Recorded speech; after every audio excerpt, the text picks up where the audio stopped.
I think the best way I think of thinking about this trip is you want to go where Jesus walked to learn how he would walk today. So we are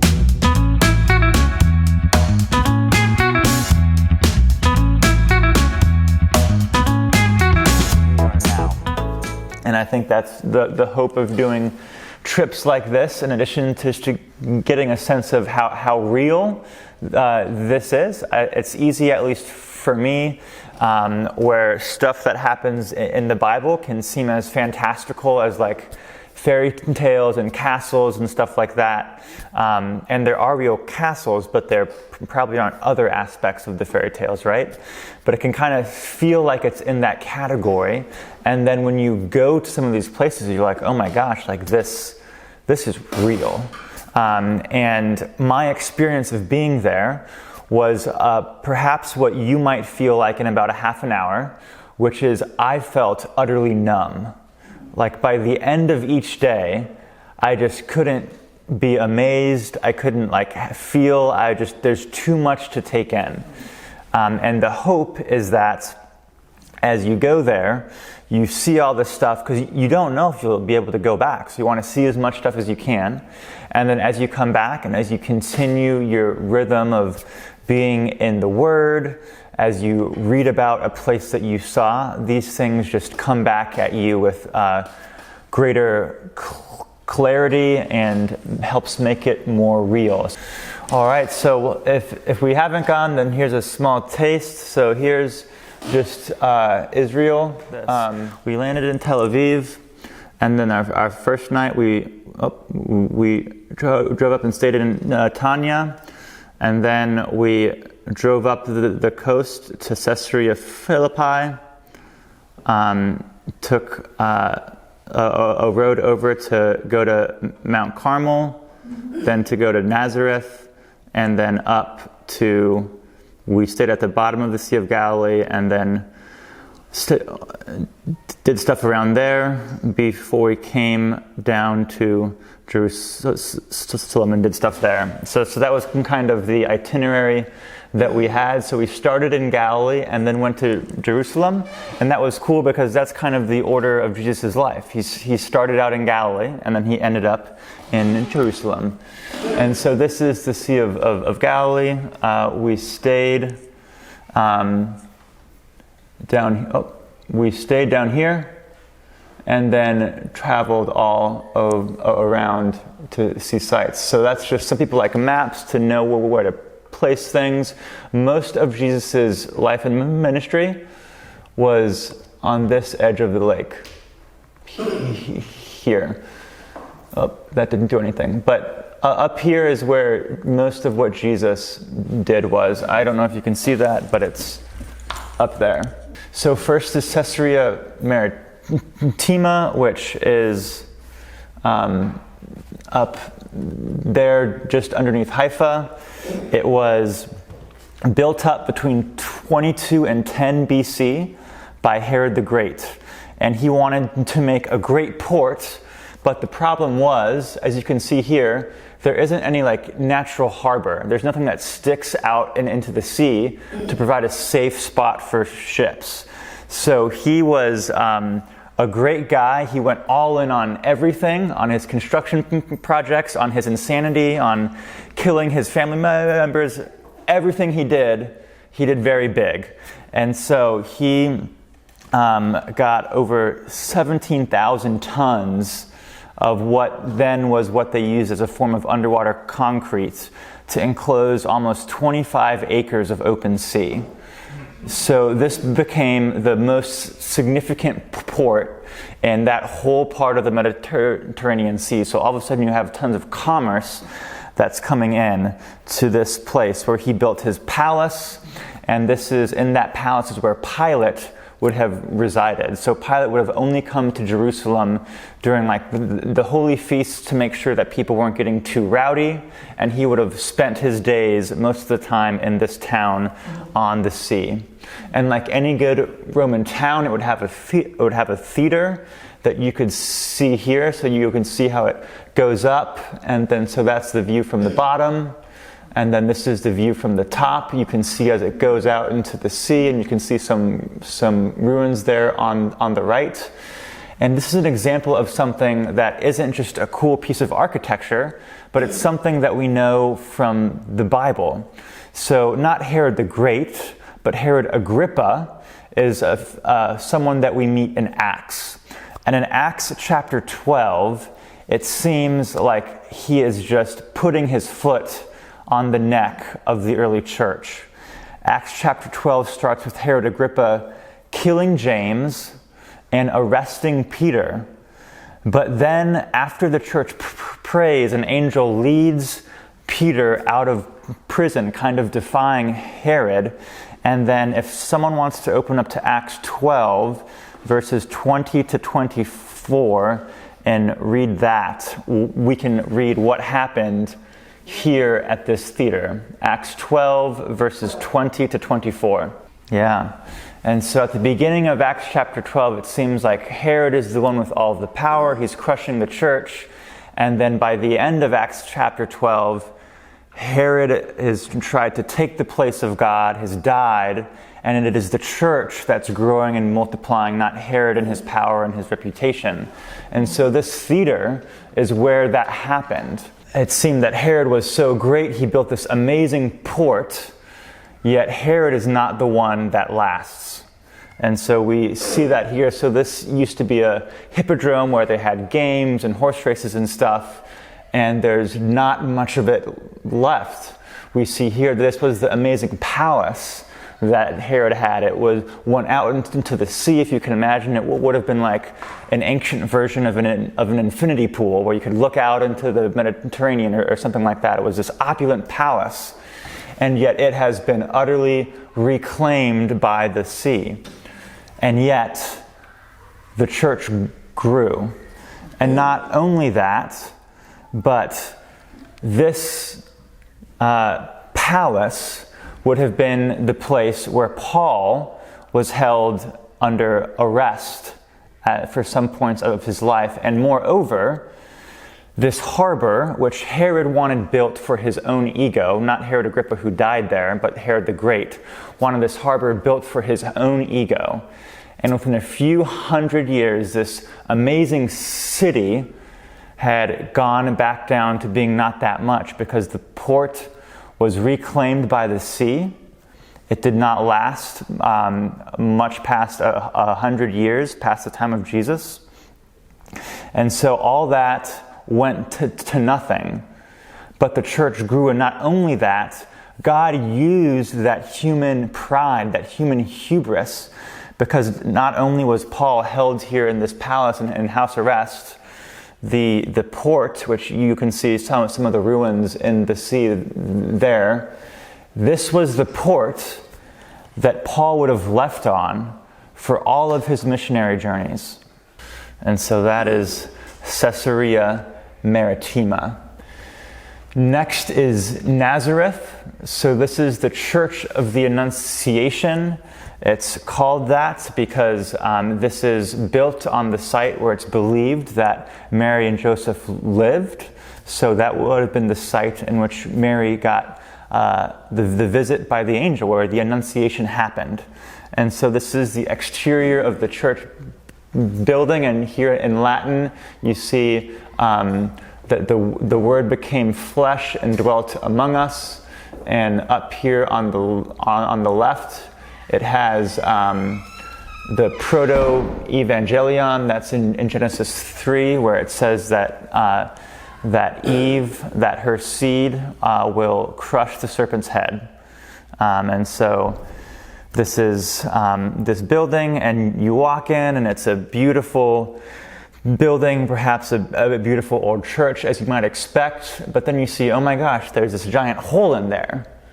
And so then you can go down some stairs and see what's down there inside this hole. There's an altar area, and you can see there are some stairs that go back behind there. And so what do those stairs go and see? And this is what they go into, what used to be a grotto, a cave, that they believe is where Mary and Joseph actually lived. But back behind the church, you can see other excavations that they're doing of other caves that were there. There's nothing special about this place. But in this ordinary place, Mary went through her daily life, submitting to the Lord, following him in ways such that when Gabriel came, she had become the kind of person that would say yes. So next is stuff from Galilee. Before I go on, do we have any questions or comments from those two sites? All right. So that's me on a boat in Galilee. We had a decent number of millennials on the trip, which meant that it was probably no more than 5 minutes of us being on the boat until people start making jokes about the Titanic. We had folks who went to the front and did the "I'm the king of the world" thing, and the folks who were couples had pictures of them like holding each other at the front of the boat. This classic kind of boat stuff. But you didn't come here to see me, you came here to see pictures of the Holy Land. And so this is looking to the northwestern corner of the Sea of Galilee. We're looking out towards this way. So Migdal is where you see those cliffs. And more towards the right is Capernaum there. And so we're probably somewhere like right there where that picture is taken. One was just thinking about how much time Jesus spent on the boat, in the sea, in this place. And in Jerusalem, a whole lot has been built up there. I can show you that in a few minutes. But for the most part in Galilee, it's not that developed. It's not too different from how it was when Jesus was there 2,000 years ago. And so it was crazy to think how much time Jesus spent in a place just like this. And not only that, but like I said, Jerusalem has changed a lot. You know what hasn't changed a lot? Those cliffs. When Jesus was on a boat, as he was going back and forth to the other side, and if I wanted you to do more Bible drills, and between like Mark 4 and Mark 8, it talks about him going back and forth like 5 times just in the course of a few chapters. That those were the same cliffs, more or less, that Jesus saw. And that was just wild to think about, like, oh my gosh, this is real. And that was a really cool thing about just spending time on the Sea of Galilee for me. This is a picture you might have seen. This is a boat that was found on the Sea of Galilee that's dated to the time of Jesus. So this gives us a sense of when Jesus is on a boat, when he's on a fishing boat, what might that have looked like? Of course, it would have been in better shape than this. But you can see the size, you can see the dimensions, you can get a feel for what that was like. It was one of the most amazing finds there, and this is how it always happens in Israel. It's just the least amazing person always makes the discovery. They're like walking around, they stub their toe on something, and they find this amazing boat, or something like that. And so it was 2 brothers who found this. This is me, so this is near Capernaum. And this is an example of something where it's one of the few places in Galilee where it has been built up, but this was where we think the Sermon on the Mount might have taken place, on this hillside here. Unfortunately, it's now used for agriculture. But that's what this hillside is. But that's perhaps where the Sermon on the Mount happened. And then this is right nearby. So this is the ruins of a town called Capernaum. And Capernaum was a home base of sorts for Jesus and his Galilean ministry. It's where Peter was from. And so you can see the ruins of this town here. Like, you can see how the houses were all built up close to one another and stuff like that. And in the background there, you can see the ruins of that building.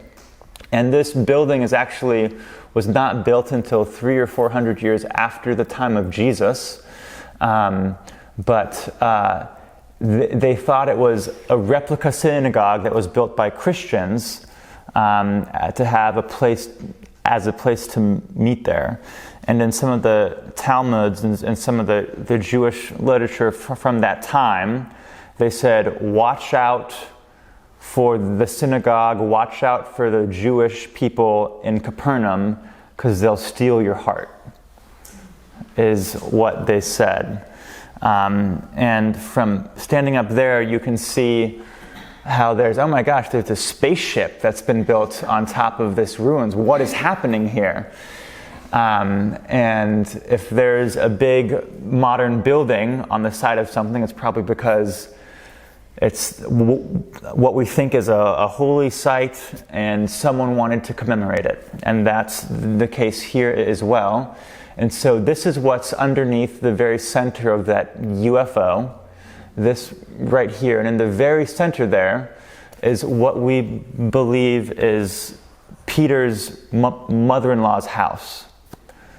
And so if you read in Mark 1, verse 21, where it talks about how Jesus was in Capernaum, he healed Peter's mother-in-law, this is where we think that happened. And there are carvings on the walls of this building that date to the 1st century that refer to Jesus as being Jesus Christ being the Lord. And so within the first few decades after Jesus' death, Christians have gathered in this place and started to meet there, started to use it as a holy place or as a church gathering. And so it was interesting just to see how quickly that happened. This is in Migdal, so this is where, Magdal, so this is where Mary Magdala is from. The other synagogue, was built long after the time of Jesus. But this one they found because someone, a large Catholic group, wanted to build a church here and a hotel in honor of Mary Magdala. And how it works in Israel, before you build anything, you have to get the approval from archaeologists saying, if we build here, we aren't going to destroy all these artifacts. Because almost no matter where you go, you're going to find something. That's what happens when people have lived there for over 3,000 years. And so when they went to go build this hotel, they found the remains of this synagogue. And this dates back to the time of Jesus. So you can see the mosaic tiles on the floor. Then along these sides there are benches that people would have sat at. And so if you remember from Luke 4, when Jesus goes into a synagogue and opens up the scroll and reads and teaches, it would have been in a place like this. In fact, there's a very good chance that Jesus could have taught at that synagogue, because it dates back to his time. It's in the area where he was around a whole lot. And so it was just wild to be like, oh man, this is a place where I'm not allowed to go in and sit there, but if I were, that's a place where Jesus could have sat. This is a modern church, but I thought it was really cool just as a fun thing how they made their altar look like a boat. And if you have it from the left, it almost looks like the boat is just floating in the water. And I just thought that was a fun thing that they did. And this is the vicinity of where Peter makes his declaration that Jesus is the Christ. And so in the midst of this pagan activity, in the midst of all these people saying, no, these are the things that will help us, these are the things that will save us from the ailments and the problems that we have, in the very midst of that is where Peter confesses Jesus to be the Christ. And not only that, that's where Jesus says that the gates of hell will not prevail against the church. And so these pictures, so we drove down from Galilee to the Dead Sea on the way to Jerusalem, and it was amazing in the course of an hour-and-a-half drive to see how quickly the landscape changed. So it's about 65 miles, and you went from lots of green near the Sea of Galilee to like some green to it being what we would say is almost a desert, just within 60 miles or so. It's amazing the variety of geography that they have in this one small spot. And so that's significant for two reasons. So in this area by the Dead Sea, there are lots of naturally forming caves, and included in them are ones like this cave. So who here has heard of the Dead Sea Scrolls? Okay. So in this cave is where they were first found. And this is why the Dead Sea Scrolls are so important. So before them, what would you guess is the oldest complete manuscript we have of the Old Testament? Scholars agree is the earliest, more or less complete manuscript that we have of the Old Testament dates to about 900 or 1000 AD. So it's about 1,000 years old. And that's an issue for scholars because they're like, hey, that's a difference of up to 2,000 or more years from when the actual stuff happened. So how do we know how reliable this is? And that was the case until the mid-20th century when a shepherd boy threw a rock into this cave and heard a shattering sound because he broke a piece of pottery that in it had a bunch of scrolls. And then they explored a bunch of caves in the area and found loads of scrolls, hundreds of scrolls, and these scrolls had almost every book from the Old Testament is represented in these scrolls, especially like all of Isaiah, all of the Pentateuch, so the first 5 books of the Bible are very represented. And the crazy thing is these date to the 1st or to 3rd century BC, so 100 to 200-ish years before Jesus. And if we look at those and compare them to the manuscript we have that's from about 1000 AD, a difference of 1,000 years, so they're essentially the same, but these are 1,000 years older. And so that made scholars go like, oh my gosh, like these books have been around way longer than they had thought. And these caves are also important because these are caves like that is where David hid out when he was on the run from Saul. So if you remember when Saul was trying to kill David and David was on the run and hiding, he would have been hiding in caves like this down near the Dead Sea. And he was able to avoid capture from King Saul for a long time that way. And this gets to one of, for me, was the most powerful parts of the trip. And so this was a desert. There's not much rain. You can see how dry it is. It only rains about 1 or 2 times a year here.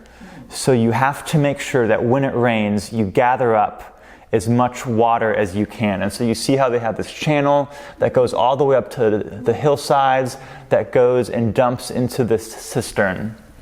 And that's where they would store all the water that they needed. And this place is on a fault line, so earthquakes happen occasionally. And when an earthquake happened, the people who lived in these communities, the first thing they did was run and check the cisterns.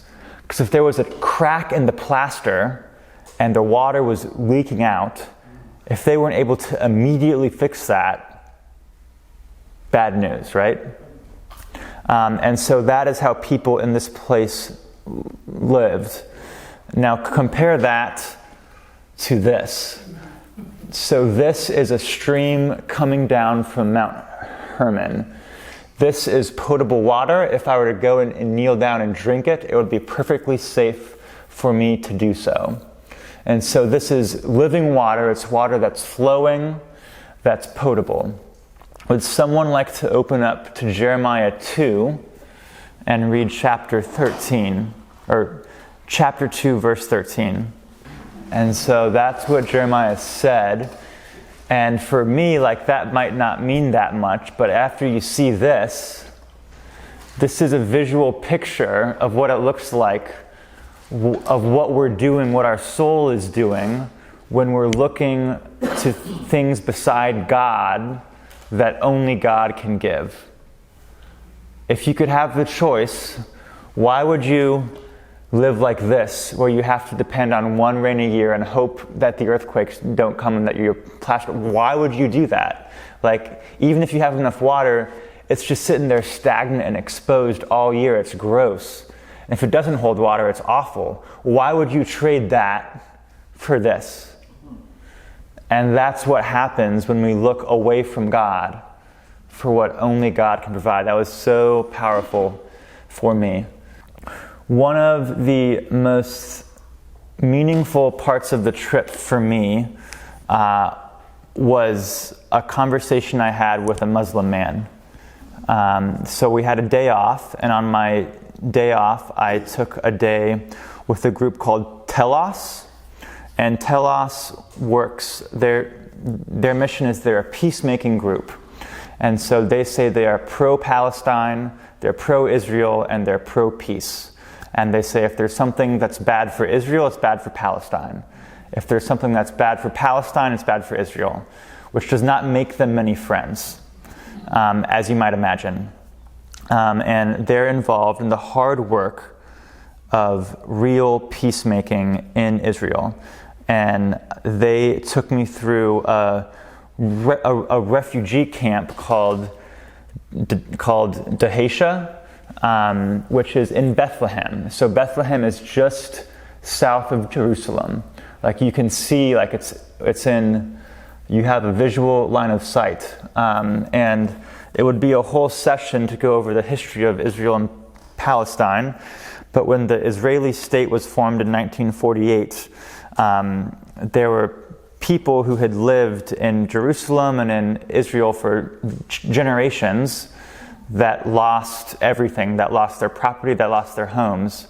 And this refugee camp was one of the ones that were established for people who had lived in Jerusalem and in Hebron. And now it has about 8,000 people, just under 9,000 people in less than half a mile. And it started out with just being tents, and now they're crude, like cinder block type constructions. And I don't have any pictures from it because, as the guy who was showing us around, it felt like it would be rude for me to take pictures while I was there, and he was showing me his neighborhood and stuff like that. But I was so moved by what he talked about because this is a museum that they have there, like the lobby in a restaurant. You see there are all these keys that are on the wall. And I said, what's the significance of keys? Like, why are keys so important? And he said that the people who lost their homes have always held on to their keys because they're holding on to the hope that one day they'll get to go back. And not only that, like if you look around the refugee camp, it's like not pretty. It's like cinder block, it's very brutalistic. And he said that they don't want to make their spots in the refugee camp nice. Why make it nice? Because one day we're going to go back. This isn't our true home. One day we'll get to go back to our true home. And some of these people, perhaps once a month or so, can go into Israel and check on their property if they still have it. In most cases they wouldn't, but in some cases they can go back just to make sure it's there. And so they only get glimpses of this home that they're hoping for. And I was just so moved because this Muslim man is describing to me like what the life of a Christian is. How we know we all are aching and longing for our true home. And at best right now, we can only have glimpses of what that is like. But we hold on to these keys, we hold on to the hope and the promise that one day we will get to go home. And he said that the only people who've really built up and made their homes in the refugee camp nice are the folks who've gotten old and who've given up any hope of ever going back home. And so I was like, man, this is such a powerful picture of what it looks like for us to live as sojourners. And so as much as all the sights I saw, this gentleman named Hamza taught me as much about following Jesus as anyone else did in this whole trip. And so that was very powerful for me. That's just how we know that Pontius Pilate exists. This is a quick fun story. In 1979, an archaeological team was investigating a dig. The chief archaeologist thought, man, there's nothing here. He had a team of kids because he didn't have that much money, and there was one kid who was really annoying him. And so he was like, okay, there's nothing in this site. I want you to get all the dirt out of here. I want it to be as clean as your mom's kitchen. Don't talk to me until you're done. And then a few minutes later, the kid comes back to him holding almost complete pieces of pottery. And he's like, what the heck? Where did you find that? And he said, oh, I got bored, so I hit this thing with a hammer and found some stuff inside. And so he hit the side of this enclosure with a hammer, broke into it, and found all this stuff that dated back thousands of years. And in the midst of it were these two scrolls. What they had on it was a pastiche, a combination of quotations from the Old Testament that included Numbers 6, 24 and 25, which is the Aaronic blessing. That's the, may the Lord be gracious unto you, may make his face to shine upon you, those types of things. And these two amulets date back to the early 600s or late 500s BC. And they reflect a collection of quotes from the Pentateuch. And before that, the consensus of critical scholars was that the Old Testament was not written until after the exile. It wasn't written until the 400s. And yet here we have quotes not only from the Old Testament, but from a collection of it that suggests it was established long before these things were written. And so this is a huge piece of archaeological evidence. This is just one of the only two nails that we have from a crucifixion. And the only other one we found was in England. And so for a long time, people were like, the Bible can't be true. Like, it says that his hands and feet were nailed, but we've never found any nails. How is that? And then they found this in the 60s in Israel from around the time of Jesus. And they noticed that the nail has been turned back a bit. And so they figured that when a poor guy was crucified, the nail hit a knot in the wood, got bent, so it couldn't be reused. And so that's the only reason why we have it here. Because if you think about crucifixion, the whole point was to make these people less than human. And so they would, as soon as they were done, metal was very valuable, they'd take the nail out and use it for something else, which is horrific to think about. I would not want that nail in anything that I was using. But that is probably why we don't have that many crucifixion nails, because they're all in other stuff. Okay, I'm just going to do two more quick things. This is, these are, have you ever heard of from the Old Testament when it talks about like the Asherahs? Like these idols are like Asherahs or Ashtaroths. These are examples of those.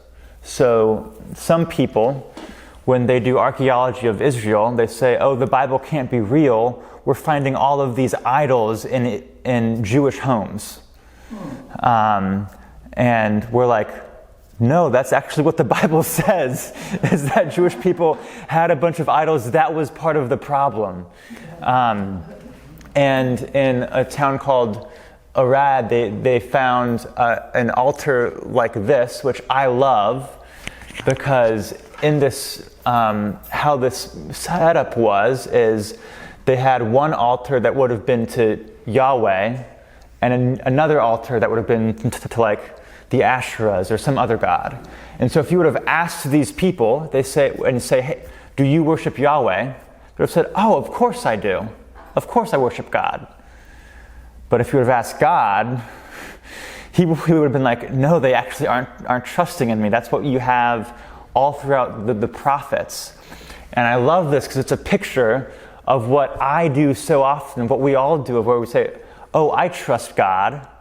And then we turn to our own version of an Asherah to provide the security and the safety that we need, instead of trusting God for our meaning, for our worth, for our provision, for all these things.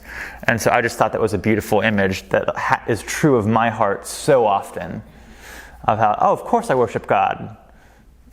And yeah. The last thing, so this is the Western Wall.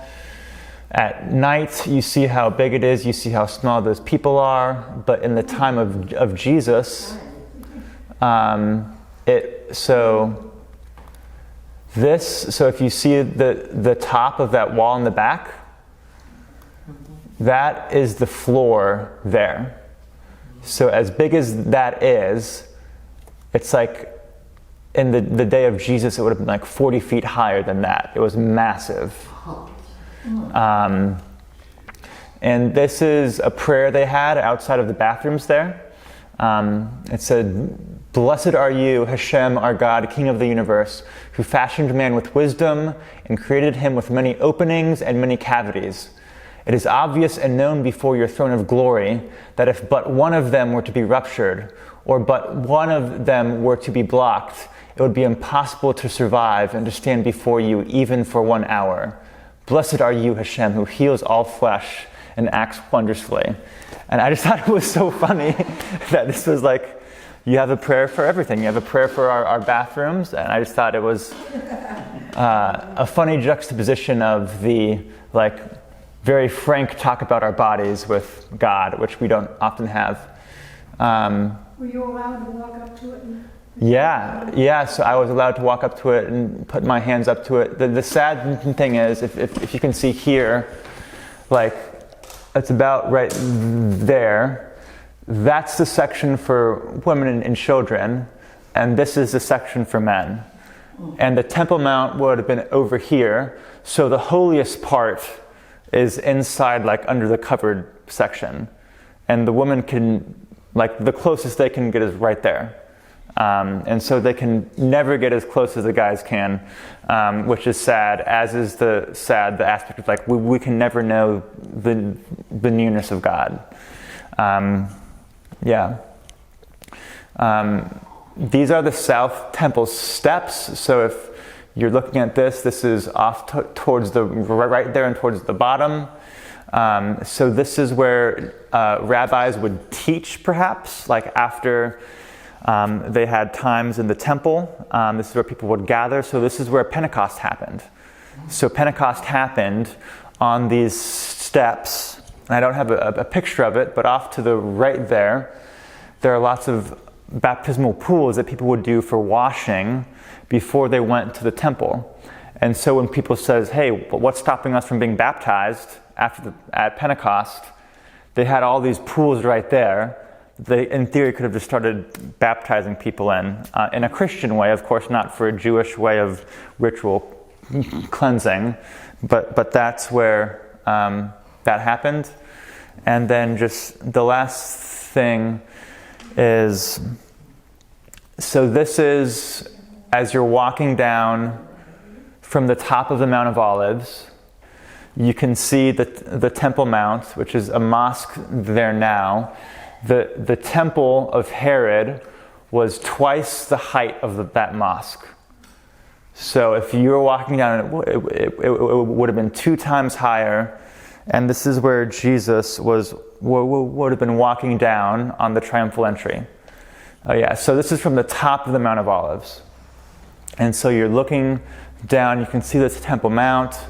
And if you can see down there, what are those things right there? Here, Yeah.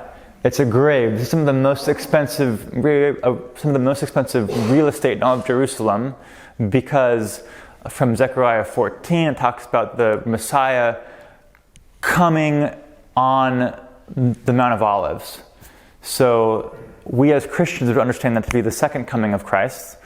But in the Jewish tradition, they would think, oh, the Messiah, when the Messiah comes, he's going to come from the Mount of Olives.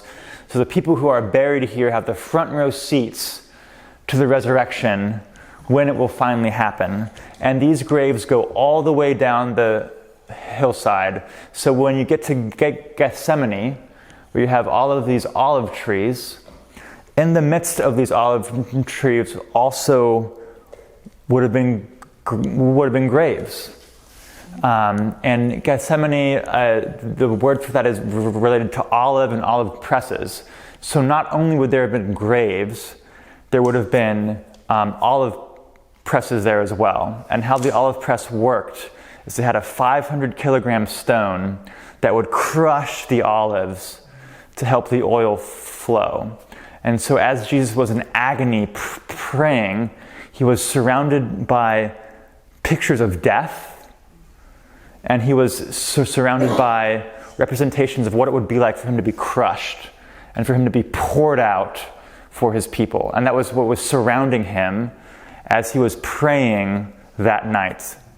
And not only that, but if you are at the top of the Mount of Olives, the sea has gone down now, so it's much harder now. But on a clear day in Jesus' time, if you were at the top and looked not east to Jerusalem, not west to Jerusalem, but east, you could have seen the Dead Sea. And it only would have been about 15 or 20 miles away. And remember, the Dead Sea in those caves is where David avoided Saul and all his armies for years. If Jesus wanted to, he could have just, instead of going down this side of the hill, he could have gone down the other side of the hill in the dead of night. Wouldn't have had to use any God powers. Just as a person walking to the caves and never be found again. He had that option. But as he was surrounded by the pictures of death, he said, no, I want to be like these olives. I'm going to be crushed and poured out for my people. And then went and walked his death. And that was, for me, was the other super powerful thing. And this is something that a lady from our trip made. So that's mustard from the Sea of Galilee. The mustard and the olive and the almond trees were in bloom.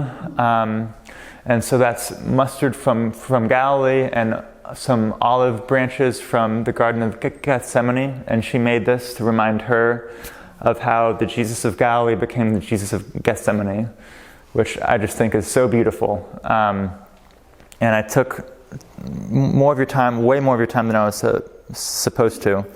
But those were some of the highlights.